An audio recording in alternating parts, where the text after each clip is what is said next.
এটা মাননীয় স্পিকারের এখতিয়ার। যদি মাননীয় স্পিকার সময় না দেন আমি বসে পড়তে পারি। মাননীয় মন্ত্রী, আপনি কথা শেষ করুন দয়া করে।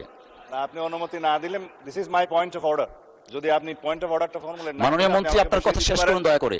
দাঁড়া করেও রাখতে পারেন, দিস ইজ ইউর রাইট। আমার বলছেন আপনি।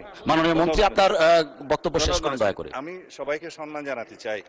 আপনি দয়া করে মাননীয় বিরোধী দলীয় নেতা একটা প্রস্তাব উত্থাপন করেছেন আলোচনার জন্য, যেটা মাননীয় স্পিকার বিগত দিনে ওনাকে অনুরোধ করেছিলেন আপনি বিধি মোতাবেক নোটিশ উপস্থাপন দেন, আমরা বিধি মোতাবেক আলোচনার জন্য আপনাকে সময় দেব।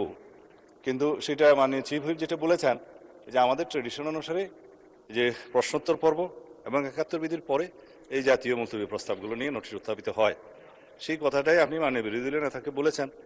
এখানে আমার মনে হয় না কোনো অধিকার পূর্ণ হয়েছে। আমার মনে হয় আপনি প্রশ্নোত্তর পর্বের বাকি বিষয়টা যে ৭১ বিধিতে আপনি আজকে উত্থাপন করার সুযোগ দিবেন কি দিবেন না সেটাও আপনার এখতিয়ার, তবে এটা সংসদ সদস্যদের একটা অধিকার।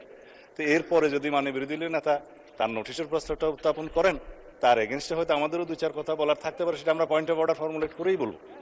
তো সুতরাং আপনি বিধি মোতাবেক এগিয়ে যান। আমিও আপনাকে অনুরোধ করবো আপনার মাধ্যমে যেভাবে আপনি অর্ডার অফ দি ডেটা পরিচালনা করতে চাচ্ছেন দয়া করে সেভাবে যান, আদার মেম্বার্সদের রাইটটাও প্রোটেক্টেড হয়। ধন্যবাদ স্পিকার।